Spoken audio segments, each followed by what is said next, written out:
Olá, sejam muito bem-vindos à TV Humana, ao nosso espaço, ao nosso programa Diálogo Saudável Nutrição em Pauta. E aqui nesse espaço eu trago assuntos que são relacionados à alimentação, à nutrição, que possam de certa forma impactar a sua saúde e as suas escolhas no dia a dia.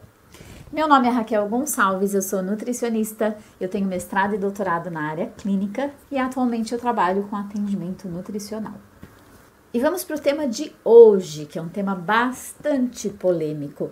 Muito provavelmente você já ouviu dizer que glúten faz mal, que dieta precisa ser sem glúten para ser saudável, que todas as pessoas precisam tirar glúten da dieta, porque o glúten inflama, porque o glúten faz a gente ganhar peso, porque o glúten é péssimo, é tóxico para a nossa alimentação, não é mesmo? Eu acredito que você já ouviu falar sobre isso, com certeza.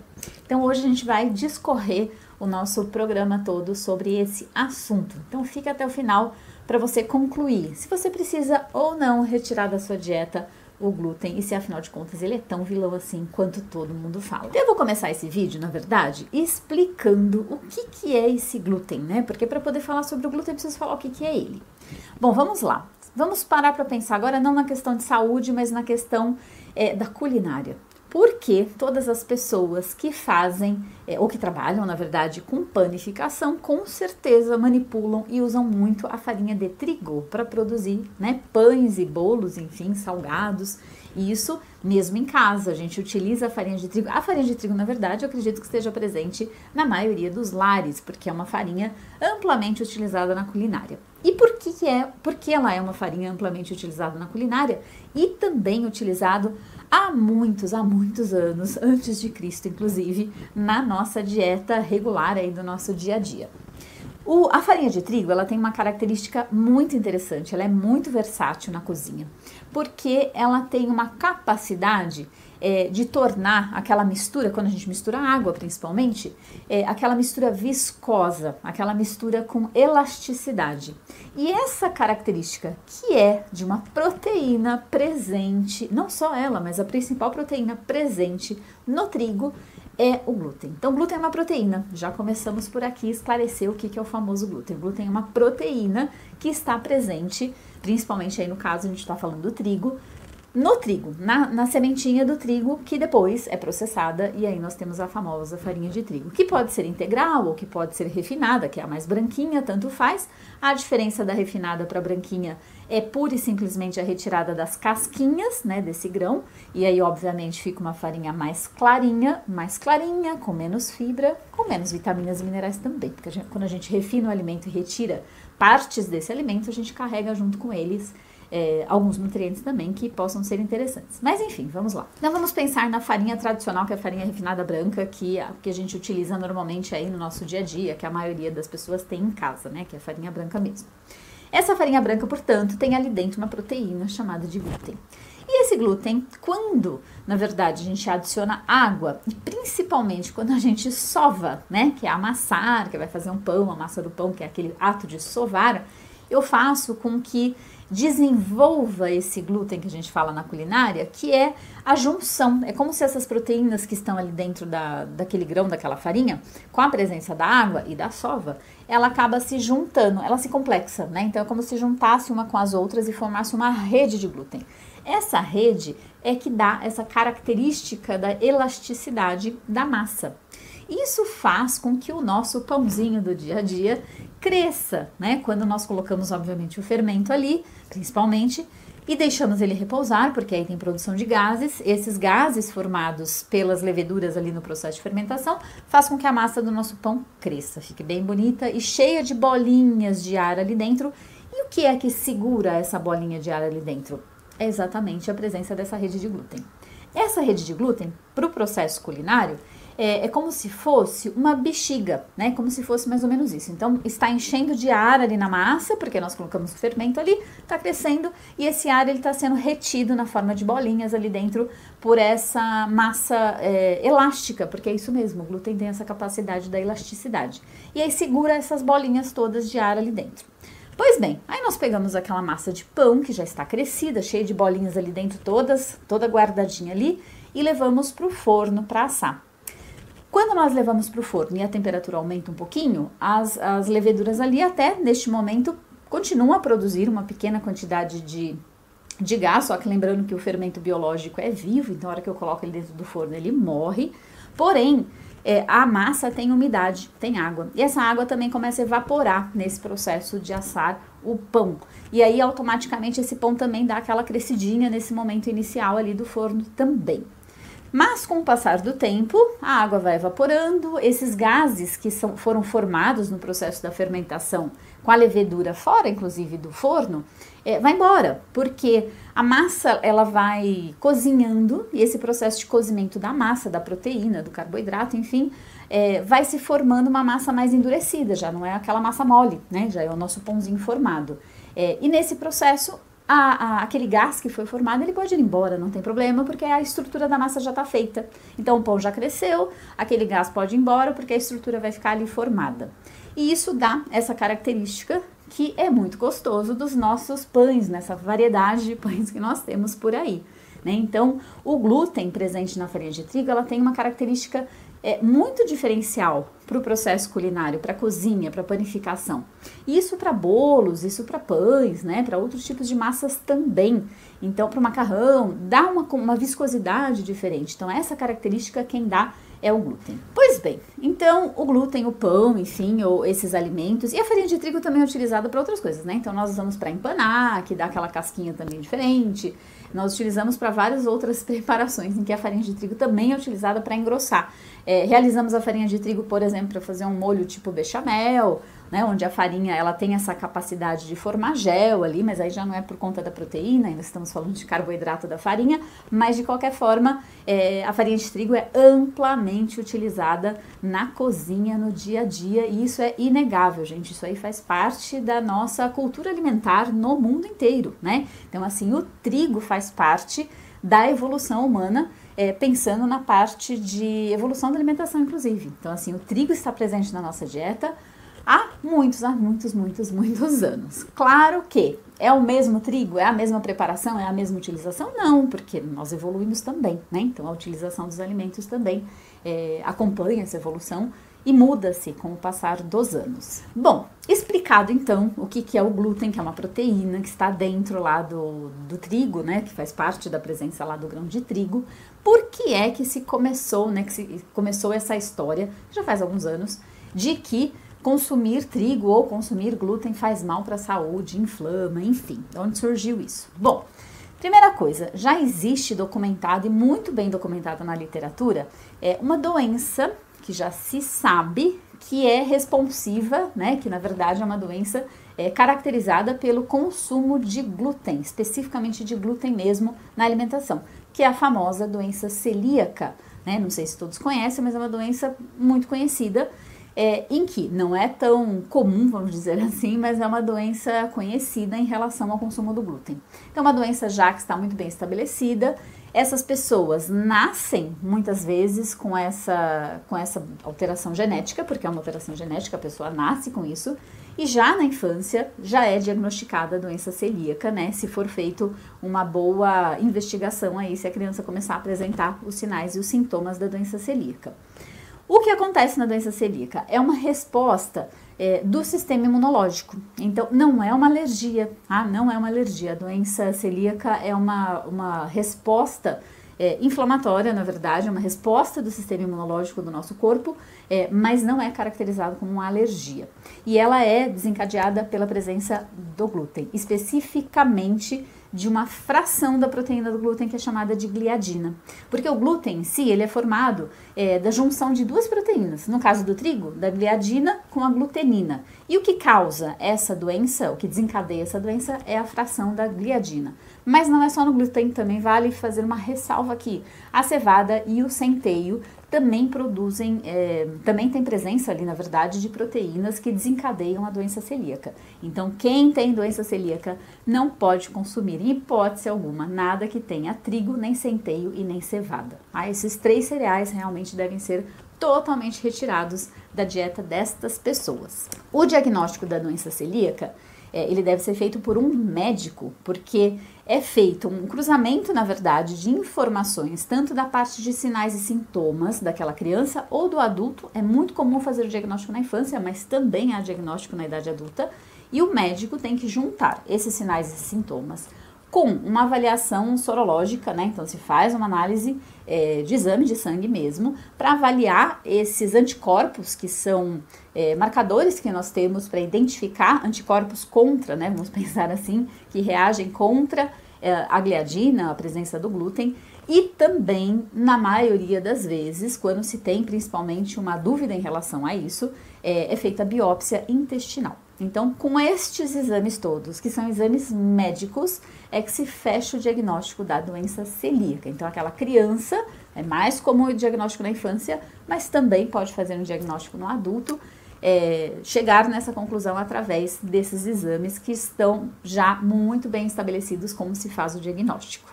E afinal, quais são os sinais e sintomas de uma pessoa que tem doença celíaca? A doença celíaca, ela é caracterizada, portanto, por uma reação do sistema imunológico a nível intestinal. Então, essas pessoas, quando elas consomem um alimento que tem a presença do glúten, em especial da gliadina ou outras frações, mas em especial a gliadina, ela vai ter uma reação a nível intestinal. Então, a mucosa do intestino, as células lá do intestino, elas acabam tendo uma resposta inflamatória muito importante, muito acentuada. E essa resposta inflamatória acentuada com o consumo contínuo na dieta, né, desse glúten presente na dieta, faz com que haja a longo prazo dano celular mesmo, dano daquele tecido. E aí a mucosa do intestino, que é cheia de vilosidades, quando a gente fala vilosidades, é como se fosse, vou imaginar a minha mão, né? Então, nosso intestino, se nós colocarmos no microscópio, ele é todo assim, cheio de vilosidades, que seriam essas como se fosse uma escova mesmo, a gente chama até de borda em escova, né? Parece uma escovinha. E por essas entradas é que os alimentos, né, são obviamente totalmente digeridos, quebrados através das enzimas. As pontinhas da borda em escova têm enzimas para digerir, inclusive carboidratos, enfim. E aí dentro dessas vilosidades aqui é que existe a passagem dos nutrientes que nós consumimos através da alimentação, passam em especial aí proteínas para dentro da nossa corrente sanguínea para a gente poder utilizar esses nutrientes que nós consumimos aí através dos alimentos. Muito bem, quando eu tenho uma doença celíaca em que há dano dessa mucosa, o que acontece com essa borda em escova? Ela começa a ficar extremamente inflamada, então realmente sim, no caso da doença celíaca tem uma reação inflamatória muito grande, e essa borda em escova ela começa a ficar danificada, e aí ela atrofia, então essa borda em escova chega a ficar lisa, totalmente lisa. E isso é muito ruim, porque isso acaba gerando, além de diarreia, distensão abdominal, dores, cólicas, às vezes vômito, nós temos aí um problema sério de absorção, né? Então essas crianças, não só crianças, mas especialmente crianças, acabam desencadeando uma desnutrição, um déficit de crescimento, anemia, porque não absorve os nutrientes. Afinal de contas, nós absorvemos os nossos nutrientes exatamente nessa mucosa do nosso intestino. Então é uma doença relativamente grave, mas relativamente fácil de ser tratada. Não se usa medicamento inicialmente, a não ser que tenha que fazer algum tratamento paralelo, e aí o médico é que vai determinar, mas a conduta, na verdade, para tratar a doença celíaca é retirar 100% o glúten ou qualquer alimento que possa ter contaminação de glúten. E aqui entra a história da aveia, não é? Que vocês já devem ter visto, talvez, no mercado, alguns produtos ou aveias que vem escrito lá no rótulo, aveia sem glúten. A aveia não tem glúten, tá? Naturalmente o grão de aveia não tem glúten. Porém, nós sabemos que a aveia, na maioria das vezes, onde a empresa beneficia grãos de trigo, cevada, centeio, também beneficiam grãos de aveia. Então, o risco de contaminação de glúten é grande nesse grão. Por isso que a recomendação para quem tem doença celíaca é também fazer a exclusão aí da dieta da aveia. Existem produção hoje em dia de aveia que está lá com a etiqueta lá no rótulo livre de contaminação por glúten. E aí, acreditando nesse rótulo, se não há contaminação por glúten ali, ok, então o paciente com doença celíaca poderia consumir essa aveia sem problema nenhum. Muito bem, então essa é a condição realmente de uma pessoa que tem uma doença instalada, diagnosticada, que retiramos totalmente o glúten, porque não pode, é incompatível ela viver com a presença de glúten na dieta. Mas aí nós temos uma segunda categoria de pessoas que são alérgicas à proteína do trigo. E aqui a gente não está falando só do glúten não, porque lembrando que no grão de trigo, como qualquer outro alimento, nós não temos uma única proteína, nós temos várias frações de proteínas ali dentro, com nomes diferentes ali, que eu não vou entrar em detalhes aqui, mas nós temos vários tipos de proteínas.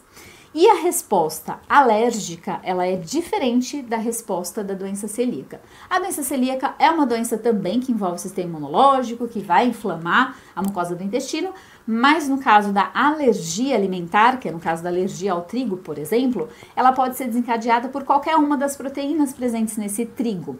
E pode ser também o glúten, claro. O que nós sabemos? O glúten é uma proteína com potencial alergênico, com potencial característica alergênica, né? Isso é fato realmente pela própria característica da molécula da proteína do glúten. Então, é provável que a maior probabilidade é que a alergia venha desta fração do glúten, mas não necessariamente, pode ser de outras proteínas presentes ali no grãozinho do trigo que essa pessoa vai consumir. Bom, sendo uma alergia, nós temos uma resposta do nosso sistema imunológico exagerada. E essa resposta do nosso sistema imunológico exagerada pode também levar a algum grau de inflamação a nível intestinal, também pode levar a distensão abdominal, gases, enfim, esses sintomas que se confundem às vezes com a doença celíaca. Mas se tratando de um sistema imunológico que está com uma resposta exagerada, isso é muito individualizado. Algumas pessoas até respondem a um choque anafilático, quando é uma resposta muito grave do nosso sistema, que pode ser com qualquer tipo de alimento ou qualquer outra substância em que a pessoa tem alergia, né? Então é muito semelhante a essa resposta. Então eu posso ter problema respiratório, então nós temos relatos na literatura, inclusive, de pessoas que são alérgicas, por exemplo, ao trigo, à farinha de trigo cru, né? Crua, que a gente fala. Então, que é até conhecida como alergia dos padeiros, algo semelhante a isso, que são as pessoas que trabalham em padarias ou em qualquer, né, fábricas ou que se usa farinha de trigo para produção realmente de alimentos, e as pessoas elas inalam esse pó, na verdade, da farinha de trigo, e isso desencadeia uma asma, desencadeia problemas respiratórios ao trigo cru. E muitas vezes algumas pessoas têm uma resposta alérgica também tópica, né? Então a gente vai ter dermatite, eczema. Então a gente tem uma série de reações alérgicas, tosse, enfim, que são relacionadas à alergia à proteína do glúten. Mesma coisa que acontece no caso da doença celíaca. Se eu tenho uma resposta do meu sistema imunológico, eu preciso retirar aquele alérgeno, né, no caso da proteína aqui do trigo, para que a gente não tenha essa resposta exagerada do sistema imunológico. E lembrando que a resposta ela é muito individualizada. Então, algumas pessoas respondem, por exemplo, à alergia ao trigo cru, algumas pessoas respondem à alergia ao trigo mesmo cozido, algumas pessoas que respondem ao trigo cru quando cozinha e faz um pão, por exemplo, não tem resposta alérgica, porque a alergia alimentar ela assim, a gente diz que é uma infinidade de possibilidades de desencadear as reações alérgicas. E uma coisa interessante aqui também, é mais comum a gente ter também alergia ao trigo na infância do que na idade adulta. E muito interessante que na criança a gente tem alergias alimentares com um pouco mais de frequência, mas elas podem até ser transitórias, né? Então nós podemos ter casos aí também de crianças que têm ou desencadeiam, enfim, alergia alimentar e enfim, ao longo do crescimento, né, da vida, elas acabam deixando de apresentar esse tipo de alergia, tá? Então isso acontece no caso das crianças. Adulto isso não é muito comum de acontecer, não. Normalmente a gente vê que uma vez instalada uma alergia alimentar no adulto, normalmente a gente retira realmente aquele alérgeno para não ter problemas aí, nem risco, né? Porque lembrando que aqui que a alergia alimentar leva a risco realmente da pessoa vir a morrer, ter um choque anafilático por conta da presença desse alérgeno. E aí nós temos uma outra categoria, que são as pessoas que têm a doença, a sensibilidade ao glúten não celíaca. O que seria isso? É aquela pessoa que tem uma resposta quando consome um alimento que tem trigo, por exemplo, que tem glúten, e tem os sintomas de uma forma mais leve, muitas vezes transitório, tem momentos que ela tem momentos que ela não tem, então eu posso ter diarreia, posso ter distensão abdominal, posso ter uma leve inflamação intestinal, mas isso é muito leve perto das doenças relacionadas mesmo ao trigo, e não chega nem aos pés, né, dos sintomas e das características inflamatórias que levam à alergia ou à doença celíaca. Essa doença, na verdade, a sensibilidade ao glúten não celíaca, ela ainda é alvo de muito questionamento na literatura científica. Não há marcadores definidos para a gente determinar que a pessoa tem realmente essa sensibilidade ao glúten, tá? Então isso ainda anda ainda numa situação ainda muito nebulosa, não se tem muita evidência realmente clara de marcadores como que a gente faz esse diagnóstico. Por quê? Porque muitas vezes ele é confundido. Então a pessoa às vezes ela consome um alimento que tem o trigo e esse trigo na verdade acaba tendo também ali carboidratos que são fermentáveis, que são os food maps que nós chamamos na nossa alimentação, que também causam esse desconforto. Nós temos aí pessoas que têm síndrome de cólon irritável, que vão ter esse desconforto e não é necessariamente a sensibilidade ao glúten. Então a gente tem muita coisa que permeia aí essas relações também, esses sinais, esses sintomas, e que às vezes fica difícil a gente fazer esse diagnóstico. Mas enfim, uma pessoa que possa ter uma sensibilidade ao glúten, que não é caracterizada como uma doença celíaca, não é alergia alimentar, mas ela sofre de algum sinal, algum sintoma relacionado ao consumo do glúten, a gente tem que fazer dieta normalmente de exclusão, muito bem feita, muito bem conduzida, e lembrando que essa situação de sensibilidade ao glúten, ela pode estar mascarada por outras reações do organismo daquela pessoa de intolerâncias alimentares, que não é especificamente do glúten, e que quando a gente retira, às vezes não era o glúten, era um outro componente presente ali que levava a algum desses sintomas aí que não eram muito agradáveis, por exemplo, para essa pessoa. E aí lembrando que isso pode ser transitório, então eu posso retirar, por exemplo, o glúten totalmente da dieta de uma pessoa que tem intolerância, sensibilidade, e depois fazer uma reintrodução e observar como é que é a reintrodução, se conseguimos fazer com que essa pessoa volte a comer em quantidades reduzidas, porque aí a gente vai fazendo o teste mesmo, né? Às vezes a gente não precisa retirar totalmente esse glúten, a gente precisa reduzir, porque às vezes o consumo exagerado é maior, é menor, enfim. E aí fala-se muito também dessa questão aqui dos glútens, enfim, da vida, é que o trigo de hoje em dia, ele é um trigo diferente do trigo do passado, e que por isso que nós devemos tirar o trigo da alimentação.